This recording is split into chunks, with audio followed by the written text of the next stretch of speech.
ChemQuest 18. Below are 4 Bohr diagrams of atoms and ions. The 2 diagrams on the left are atoms, the 2 on the right are ions. Prove that both atom A and atom B are neutral. Atom A has 12 protons and 12 electrons. Atom B has 17 protons and 17 electrons. Since they both have the same amount of number as protons as electrons, they have a charge of 0, or neutral. What is the identity of atom A and atom B? Since atom A has 12 protons, it's magnesium. Since atom B has 17 protons, it's chlorine. Given the above diagrams, how does an atom become an ion? An atom becomes an ion by gaining or losing electrons to have full valence shells. Valence shells are the outermost electron shell. What is the charge on ion A? What is the charge on ion B? Since atom A lost 2 electrons to become an ion, it has a charge of +2. Since atom B gained 1 electron to become an ion, it has a charge of -1. Write the electron configuration for each ion and atom shown in the Bohr diagrams. Atom A, 1s squared, 2s squared, 2p6, 3s squared. Ion A, 1s squared, 2s squared, 2p6. As you can see, it lost 2 electrons. Atom B, 1s squared, 2s squared, 2p6, 3s squared, 3p5.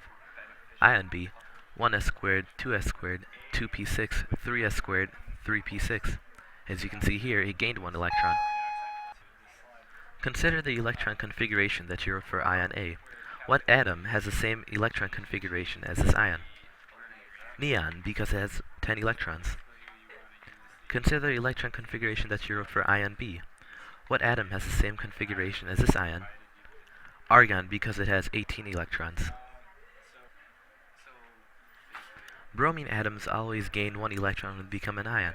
Which atom has the same number of electrons as a bromine ion? Krypton, because it has 36 electrons. Cesium atoms always lose 1 electron when they become an ion. Which atom has the same number of electrons as a cesium ion? Xenon, because it has 54 electrons. Consider your answers from questions 6 through 9. What do all of the atoms you named have in common? All of the atoms that we named are noble gases with their valence electron shell full. Knowing what you know about atoms that you named in questions 6 through 9, why do you think atoms want to form ions the way they do? Noble gases are very stable, and all atoms are trying to reach stability, so they try to gain or lose electrons to become stable. As you know, all the noble gases are very stable. Ions form in such a way so that the ion will have the same number of electrons as a noble gas. Take oxygen, for example. Oxygen has 8 electrons. To become like a noble gas, it could either gain 2 or to become like neon, or it could lose 6 to become like helium. So what will oxygen do? Gain 2 or lose 6? As a general rule, atoms will gain or lose the fewest number of electrons possible. So what does an oxygen atom do to become an ion? It gains 2 electrons. An oxygen atom has an overall neutral charge because of the even number of protons and electrons. What is the overall charge on an oxygen ion?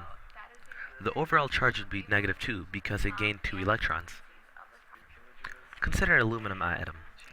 To become like argon, would aluminum have to gain or lose electrons? How many? It would have to gain 5 electrons to become like argon. To become like neon, would aluminum have to gain or lose electrons? How many? It would have to lose 3 electrons. Consider your answers to parts A and B. What does an aluminum atom do to become an ion? Since it's easier to lose 3 than gain 5, it becomes like neon. What is the charge on aluminum ion? The charge on aluminum ion is +3 because it loses 3 electrons. When each of the following atoms become an ion, what will the charge be? Calcium would have a charge of 2+ because it loses 2 electrons.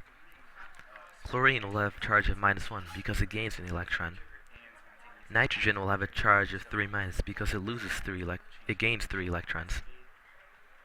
Potassium will have a charge of +1 because it loses 1 electron. Sulfur will have a charge of -2 because it gains 2 electrons.